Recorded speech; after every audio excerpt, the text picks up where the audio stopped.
Hi YouTube, thanks for joining me. I'm Andy in West Wales, United Kingdom, doing this at 7:58 AM. This is my daily astrology, a birth chart for the day as we go into Saturday, the 17th of February 2018. Thanks for joining me. So we've had a Pisces moon since 2:41 AM yesterday UK time, and all my times are UK or GMT. If you're in, for example, if you're in the east coast of the eastern side of America, it's 5 hours behind whatever I give out. If you're in Pacific, it's 8 hours behind that. So that's 2:41 AM yesterday UK time. The moon entered Pisces.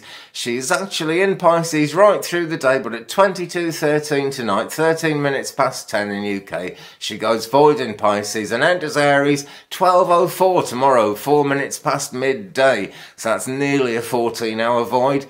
During a void, basically, I'm always saying it, it's a quick one to say, the thing to do is avoid anything that brings new action into your life.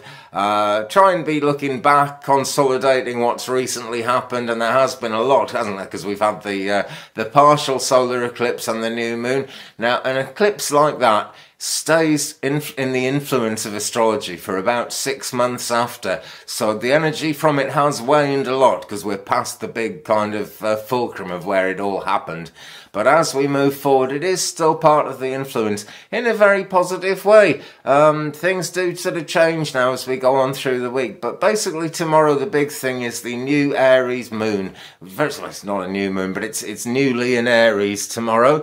But at the moment, still Pisces, 2.0% full as I speak. First quarter is coming up on the 23rd of February at 8:09 AM. That's when she's going to be 50% full, halfway up. She doesn't hang about. But at the moment, 2.1%, waxing, crescent, wonderful stuff. And the alignment today is that the moon is sextile Pluto, so it's good to be open to change, rearrangement. Things might suddenly change from the way you wanted them to go. You might suddenly have to change your plan.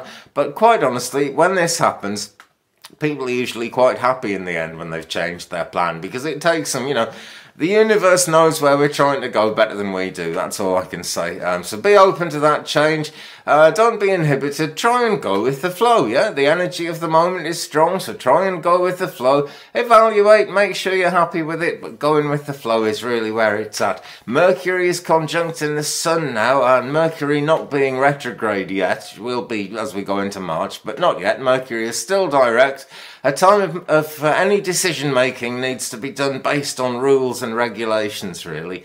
We may see issues around transport, travel, communication, that kind of thing as well. There may be some interesting news. You just never know with Mercury, because Mercury is so mercurial. But I would say definitely a time of decision-making based on the rules and the regulations. So what comes up today, if you're wondering about it, and you're not sure which way to go, think about the traditions of things. Think about the way it's always been done. This isn't a time for a lot of novelty, even though it's a new moon.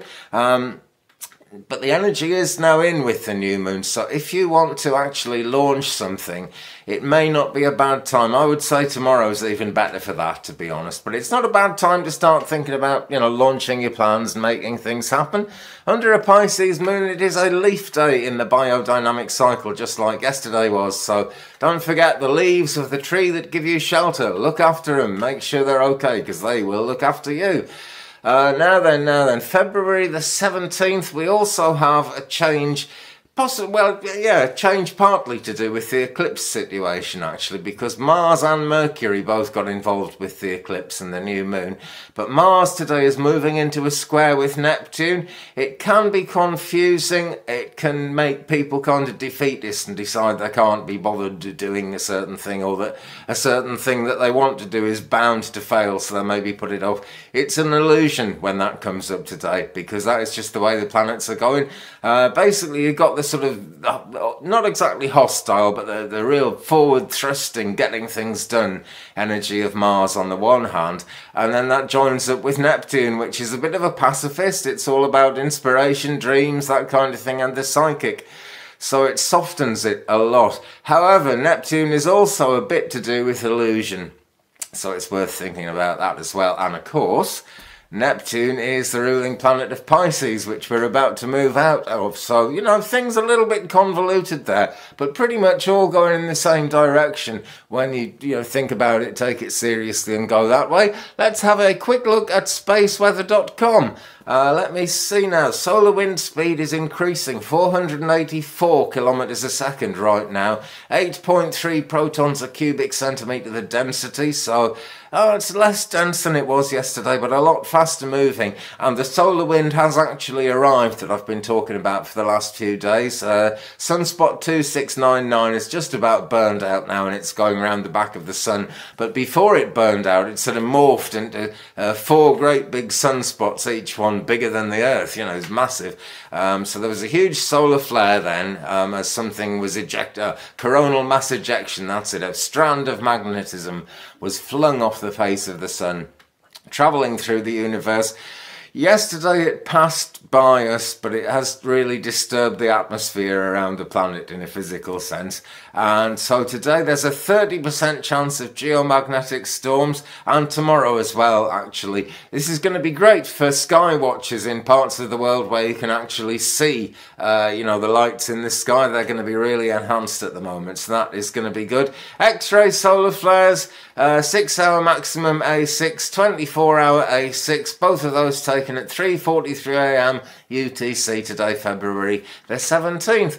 Okay, my friends, that is just about it for today's rundown. Thank you for joining me. Thanks for everyone who's liked and subscribed. I'm getting very close to 10,000 views now, and that's going to mean I can go live from my mobile phone. I think. You never know, they're moving the goalposts. But I'm building the channel. We're coming up all the time. There's a couple of new bits on there this weekend. There's an interesting visit to the Turner the other day, and I've got the video of him making a massive bowl out of sweet chestnut, which isn't a wood you see a lot of. Really interesting. And I've done some more stuff on the general kind of, virtue after Doreen virtue thing. So that's out there as well. Keep it Twig, brother. Don't forget to like and subscribe. If you haven't subscribed yet, go on, subscribe now. We'll share the journey. Leave me a comment. We can share the journey even more. Right, have a beautiful day. Thanks again for watching. I'll see you tomorrow. Bye-bye.